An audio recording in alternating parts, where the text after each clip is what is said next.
Hello students, मेरा नाम है अरविंद शर्मा और गुड ऑल सेंटर में आपका स्वागत है। आज की वीडियो बहुत बेहतरीन और अच्छी वीडियो होने वाली है, आई होप सो। तो ये क्वेश्चन नंबर है 263 और 264 नंबर की वीडियो होने वाली है। इसमें हम IITJEE एडवांस का ट्रिग्नोमेट्री का सेक्शन अभी और चल रहा है, लगभग देखते हैं जहाँ तक इसे खींच सकते हैं वहाँ तक खींचेंगे और आप उन बच्चों तक इस वीडियो को पहुंचाने की कोशिश करें जो IITJEE की तैयारी कर रहे हैं, उससे रिलेटेड किसी एग्जाम की तैयारी कर रहे हैं। चलिए सवाल पढ़ते हैं और देखते हैं। द नंबर ऑफ पॉइंट्स, सवाल को ठीक से देखिएगा बेटे। The number of points pxy lying inside or on the circle x square plus y square equals to 9। आपको पता होना चाहिए कि एक सर्कल की इक्वेशन है ये वाली, and satisfying the equation this 10 की पावर 4x प्लस कोट की power 4x plus 2 equals to 4 sin square y। ठीक, इस चीज पर मैं थोड़ी सी चर्चा पहले इससे कर लेता हूं। x square plus y square equals to 9। Ideally एक सर्कल का जो इक्वेशन होती है वो कुछ इस प्रकार से होती है, x माइनस ए का whole square y minus B का whole square equals to r square. ठीक, ए और बी जो हुआ करते थे यहाँ पर सेंटर हुआ करते थे और आर आपकी रेडियस हुआ करती थी। तो यहाँ पर फिलहाल ए की वैल्यू कुछ है नहीं, क्या लिखा हुआ है आइडियली x माइनस 0 का whole square plus y minus 0 का होल स्क्वायर इक्वल्स टू 3 का स्क्वायर। ठीक, 3 का स्क्वायर यहाँ 9। तो यहाँ पर a और b की वैल्यू जो आ रही है, a की वैल्यू भी 0 और b की वैल्यू भी 0। a और b है क्या, ये किसी सर्कल के सेंटर है, सेंटर ऑफ सर्कल। ठीक, और ये क्या है, रेडियस है। रेडियस कितनी आ रखी है, प्लस और माइनस का 3 का स्क्वायर का मतलब r स्क्वायर अगर 9 है तो r कितना हो जाएगा आपका, प्लस माइनस का 3 आ जाएगा। ठीक, अगर मैं ग्राफिकली से आपको दिखाने की कोशिश करूं तो इसका जो सेंटर है वो 0,0 है, यानी कि आपका जो मूल बिंदु जिसे हम कहते हैं या इनिशियल पॉइंट वो है, और यहां से 3 कदम आप ऐसे चलेंगे, 3 कदम आप ऐसे चलेंगे और 3 कदम आप ऊपर की तरफ चलेंगे और 3 कदम आप नीचे की तरफ चलेंगे। तो ये आपके 4 पॉइंट आ जाएंगे और आप इन सबको जब मिला देंगे तो एक सर्कल तैयार हो जाएगा। वो सर्कल के बारे में डिस्कशन करना चाहता है। ठीक, इसमें x की मैक्सिमम और मिनिमम वैल्यू क्या आई, यहाँ पर x की आपकी मैक्सिमम और मिनिमम वैल्यू आई है -3 से 3। y की मैक्सिमम और मिनिमम वैल्यू कितनी आई है, वो भी -3 से 3। कोई कंफ्यूजन तो नहीं है, क्योंकि एक सर्कल है। सर्कल के केस में जो डिस्टेंस होती है from the centre to the circumference is constant, वो तो कंफ्यूजन वाला विषय नहीं है, रेडियस हमेशा कांस्टेंट होती है। तो x और y की मैक्सिमम और मिनिमम वैल्यू हमारे पास आ गई है।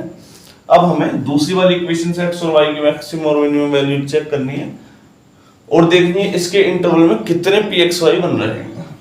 ठीक, चलिए, ये सर्कल के ऊपर डिस्कशन हो गया हमारा, इतना था बस। इस चीज को हम चेक कर लेते हैं। tan square x plus coat square x, इसका a स्क्वायर मैंने हमेशा बताया जब पावर 4 में हो या पावर 6 में हो तो उस केस को पावर को रिड्यूस करने की कोशिश करो। पावर को स्क्वायर में लाओ, पावर 6 है तो क्यूब में लाओ या स्क्वायर में लाओ या और छोटी टर्म में लाने की कोशिश करेंगे। ये a की पावर 4 प्लस b की पावर 4 का फॉर्मूला है। a माइनस b का होल स्क्वायर हम यहाँ चला सकते हैं, जैसे कि tan square x minus cot square x अगर मैं लिखने की कोशिश करूं तो क्या बनेगा, का whole square, a minus B का होल स्क्वायर। तो a की पावर 4x प्लस b की power 4x minus 2ab 2ab, a into B को भी मैं यही लिख देता हूं कोट स्क्वायर x। ठीक, तो इसकी वैल्यू जो आ रही है वो 10 की पावर 4x प्लस कोट की power 4x minus tan square theta से कोट स्क्वायर थीटा मल्टीप्लाई में है, कट जाएंगे। क्यों, कोट स्क्वायर थीटा को आप 1/tan स्क्वायर x लिख सकते हैं, tan स्क्वायर x से कट जाता है -2। ठीक, तो इसकी वैल्यू एटलीस्ट यहां से कितनी आ जाएगी, tan square x minus cot square x equal to 10 की पावर 4x प्लस कोट की पावर 4x माइनस 2। अगर इस 2 को इधर भेज देंगे तो ये प्लस का 2 यहाँ पे आ जाएगा, तो इसकी वैल्यू यहाँ से इतनी आ जाएगी। क्लियर रहा? तो 10 की पावर 4x प्लस कोट की पावर 4x की वैल्यू आएगी ये वाली टर्म। चलिए ये केस आई होप कि आपको क्लैरिटी आ गई हो। हमने a माइनस बी के होल स्क्वायर का फॉर्मूला खोला था यहाँ पर। तो इसकी वैल्यू लिख देते हैं 10 square x minus cot square x का होल स्क्वायर प्लस 2, और एक प्लस 2 यहाँ पर भी था ये वाली, और एक 4 साइन स्क्वायर y। ठीक, ये वाली टर्म को अगेन लिखते हैं हम 10 square x minus cot square x का whole square plus 4 equals to 4 sine square y। Square के केस में मैक्सिमम और मिनिमम वैल्यू आपको पता होती है कितनी होती है। स्क्वायर के केस में मिनिमम वैल्यू होती है 0 और मैक्सिमम, इसमें साइन स्क्वायर थीटा है तो सीधी सी बात है 1 से ज्यादा जाने वाला नहीं है, तो इसकी मैक्सिमम वैल्यू हो गई 1। ठीक, तो मैक्सिमम वैल्यू 1 और मिनिमम वैल्यू कितनी होगी 0। तो मिनिमम वैल्यू जब रखेंगे तो ये 0 पर पहुंच जाएगा, और मैक्सिमम रखेंगे तो मैक्सिमम टू मैक्सिमम इसकी वैल्यू कितनी जाने वाली है 4। मिनिमम तो हमेशा लेस देन इक्वल्स टू 4 रहने वाला है। ये इसकी पीक पहुंचा दिया हमने इसे कि इसको मैक्सिमम करेंगे तो 1 तक जा सकता है, तो इसकी मिनिमम या ये इसकी जो रेंज है वो 4 से हमेशा नीचे ही रहने वाली है।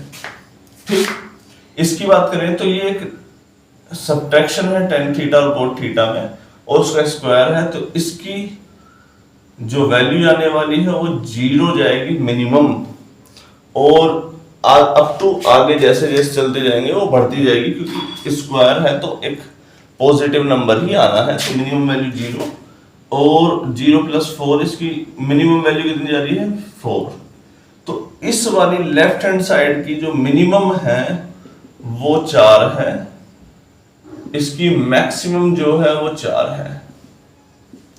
ठीक, अब आप ये बोलेंगे सर मैं इसे 4.2 ला दूं, 4.2 ला दूं, लेकिन ये 4.2 ला ही नहीं सकता, तो इसलिए आपका इसके 4.2 लाने का कोई फायदा होने वाला नहीं है, क्योंकि जो वैल्यू इसकी आएगी वो वैल्यू इसकी भी आनी चाहिए, तो ही हमारा एक सेटिस्फैक्शन या सेटिस्फैक्टरी सॉल्यूशन निकल करके आ रहा है।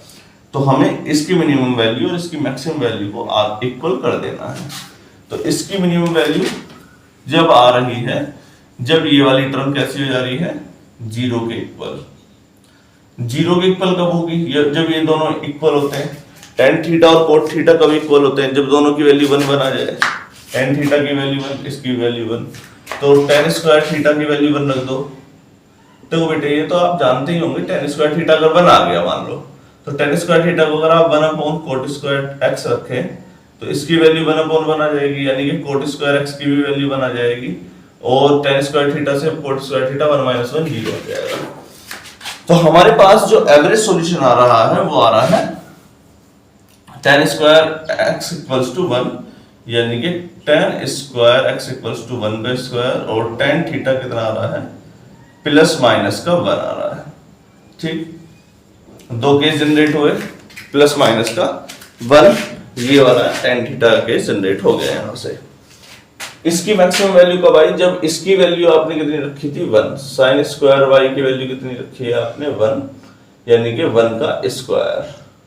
तो साइन y कितना आ गया आपका? ये आ गया प्लस और माइनस का 1। ठीक, कोई कंफ्यूजन तो नहीं है? तो हमारे पास दो सॉल्यूशन यहां से भी आए, एक इसका प्लस माइनस का 1, एक इसका प्लस माइनस का 1, दो समाधान यहां से। आई होप सो कि आपको क्लैरिटी आ रही हो कि आ रही होंगे। तो साइन थीटा प्लस माइनस का 1, याद रखेंगे कि x की और y की मैक्सिमम और मिनिमम वैल्यू कितनी है -3 और 3, -3 और 3। इससे बड़ी टर्म लाने की कोशिश मत कर लेना। -3 और 3 को आप एक अंदाजे के हिसाब से लगा सकते हैं। जैसे आप जो पाई की वैल्यू होती है वो होती है 3.14, पाई की कितनी वैल्यू होती है 3.14, और माइनस पाई की माइनस का 3.14 है ना। तो आप ये अंदाजा लगा के चलिएगा कि पाई से छोटी ही वैल्यू आनी है, आप पाई से बड़ी वैल्यू नहीं रख सकते। इसका जो भी सॉल्यूशन आएगा वो पाई से बहुत छोटा आएगा, क्योंकि ये वैल्यू कितनी दिखा रखी है 3 दिखा रखी है। 3.14 का मतलब पाई की वैल्यू से भी कम वैल्यू इसकी आने वाली है, और वाई के सिनेरियो में भी ऐसा होने वाला है। हालांकि यहाँ तो वाई की वैल्यू कितनी आ गई, 1/2, 1 प्लस माइनस का 1 साइन थीटा प्लस माइनस का 1 कब होता है, जब उसकी वैल्यू या तो π/2 हो या -π/2 हो। दो केस जनरेट हो गए। इसके अलावा प्लस माइनस का 1 कहाँ पर हो सकता है, 180 डिग्री पर तो 1 होता नहीं है, 270 डिग्री पर 1 होगा, यानी कि थर्ड क्वाड्रेंट यहाँ पर 1 होगा साइन 270 डिग्री। लेकिन 270 डिग्री तो 180 से भी पार चला गया, मतलब वो सिनेरियो हमें लेना ही नहीं है। तो कौन सा केस बचा आपका, बस यहाँ से निकल करके आया y का पॉइंट आए π/2 और -π/2। ठीक, तो y आपके पास आए हैं π/2 और -π/2। चलिए, आई होप कि एक चीज क्लियर हुई हो। tan थीटा प्लस माइनस का 1 कब होता है, tan थीटा एक 1 होता है यहाँ पर π/4 प्लस का भी और माइनस का भी, क्योंकि माइनस में भी दिखा रखा है। अगर -π/4 लिखोगे तो tan माइनस का 1 दिखा देगा। ठीक है, π/4 को जब आप काटोगे तो π/4 मतलब एक छोटा नंबर है जो कि पाई से बहुत छोटा है, मतलब पाई की 4 हिस्से करती है। मतलब हमारे इस सिनेरियो में शामिल हो रहा है क्या 3π/4 सेकंड क्वाड्रेंट भी इसमें शामिल होगा। 3π/4 देखो जरा, ये पाई से कम है, बहुत कम है, तो इस चीज को हम शामिल कर सकते हैं 3π/4 को। अब आप कैसे सोचोगे कि 3π/4 को शामिल करें कि नहीं करें, इस चीज को हम देखते हैं। चलिए, tan x की एक सॉल्यूशन आ रहा है प्लस माइनस का 1, जिसमें x का एक सॉल्यूशन आपने निकाला प्लस माइनस का π/4, और दूसरा वाला सॉल्यूशन जो है वो है 3π/4। दूसरे वाले सॉल्यूशन पे थोड़ी सी कंफ्यूजन है, क्या इसे हम शामिल करें या ना करें, उसे देखते हैं। क्यों शामिल ना करें, 3 की वैल्यू 3.14/4, 3 इंटू पाई की वैल्यू 3.14/4, 3 चौक 12 का 2, हाथ से लगाए 3 4 3 4 9। अब जब मैं इसे 4 से डिवाइड कर रहा हूँगा 9.42 को, उस केस में 4 2 जा 8 1, 4 2 जा 8 1 आया 0.4, 4 3 12, कितना आ रहा है 2.3 के आसपास, और हमारी वैल्यू कितनी है -3 और 3, मतलब दोनों वैल्यू एक्सेप्टेबल है। आपने इसी वजह से इसे शामिल कर लिया। इसकी वैल्यू जो आई, इसका डिवाइड करके जो आ रहा है वो 3 से कैसा आ रहा है, छोटा, 3 से छोटा आ रहा है, इसी वजह से इसे हमने शामिल किया है। कोई कंफ्यूजन तो नहीं है। चलिए, आई होप कि आपको ये केस क्लियर हो गया हो। तो हमारे पास x के ये सॉल्यूशन आए, y के सॉल्यूशन आए। अब आपको ये इसके pxy बताने हैं। pxy है क्या, इसके pxy में सॉल्यूशन बताने हैं। एक बार x और एक बार y, एक बार x के साथ एक बार y के साथ ऐसे रिलेशन बनाने की कोशिश करनी है। चलिए बनाते हैं। x की वैल्यू एक बार π/4, y की वैल्यू π/2, x की वैल्यू एक बार π/4, एक बार -π/2। ठीक, कोई कंफ्यूजन तो नहीं है। एक बार x की वैल्यू -π/4 π/2, -π/4 -π/2, एक बार 3π/4 और π/2, 3π/4 π/2, -3π/4 और π/2, और एक आपका आएगा माइनस का 3π/4 प्लस का 3π/4 माइनस का π/2, और ये प्लस का कर लेते हैं, इसे माइनस ले देते हैं, और इसे माइनस का π/4, एक बार -π/2 प्लस π/2, एक माइनस का 3π/4 और एक बार माइनस का π/2। तो हमारे पास कितने पॉइंट pxy के बने जो इस इंटरवल में बने हैं, वे बने हैं 1 2 3 4 5 6 7 8। तो हमारे पास लगभग 8 पॉइंट ऐसे आए हैं जो इस इंटरवल में आ रहे हैं। तो सवाल आई होप कि आपको क्लैरिफिकेशन आया हो। एक बेहतरीन सवाल बना है ये। एक सर्कल को और एक ट्रिग्नोमेट्रिक इक्वेशन को, दोनों का सदुपयोग करके आपसे ऐसा सवाल पूछा जा सकता है। सर्कल और केवल ट्रिग्नोमेट्रिक इक्वेशन नहीं, कोई इलिप्स भी हो सकता है। इलिप्स के केस में वो कुछ इस प्रकार से जाता है। जब आप इलिप्स पढ़ेंगे, जब हम पढ़ाएंगे, उसमें x की वैल्यू थोड़ी सी बड़ी रेंज में दिखा देती है, y की थोड़ी छोटी रेंज में दिखा देती है, लेकिन रेंज हमको जो चेक करनी है वो लगभग इसी प्रकार से चेक करनी है और देख लेना है कि π/2 जो है वो y की रेंज में आ रहा है कि नहीं आ रहा है, या y से बड़ा तो नहीं जा रहा है। बस इतना ही हमें चेक करना होता है। चलिए, आई होप कि ये 263 नंबर केस आपको क्लियर हुआ हो। सवाल अच्छा है, एकदम बेहतरीन सवाल है। एक सवाल थोड़ा इजी भी सा लेते हैं, जल्दी हो जाने वाला सवाल लेते हैं। चलिए देखते हैं।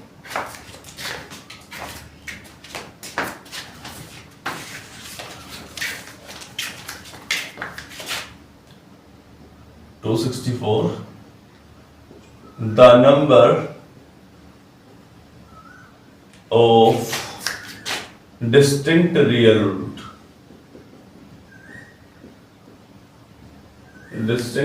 root of equation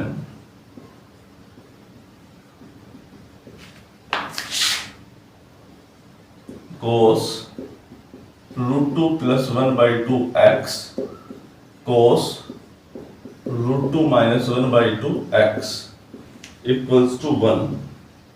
ये सवाल है आपका, और इसके ऑप्शन मैं दे देता हूं आपके सामने, इनफाइनाइट, 1, 0 और 4।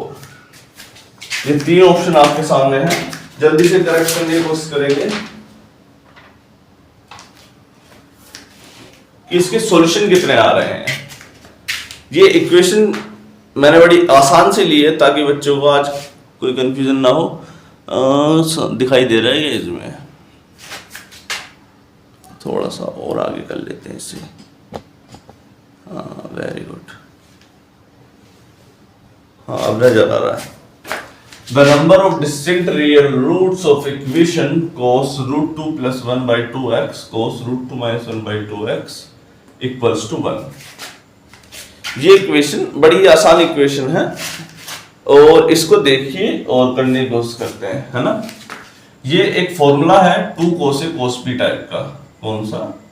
2 cos A cos B, याद होना चाहिए, क्लास 11th का है। इसका फॉर्मूला हुआ करता था cos A plus B plus cos A minus B। ठीक, यहां पर आपने इस तरफ 2 की और इस तरफ भी 2 की मल्टीप्लाई कर दी पूरी इक्वेशन में। क्या? इस तरफ और इस तरफ, दोनों तरफ 2 की मल्टीप्लाई कर दी, तो ये case बना2 cos A cos B। तो cos A plus B बना देते हैं, cos A plus B plus cos A minus B √2 plus 1/2 minus √2 minus 1/2x, bracket में दोनों के बाहर है x, इक्वल्स टू 2। ठीक, इस बार जरा सोल्व करने की कोशिश करेंगे।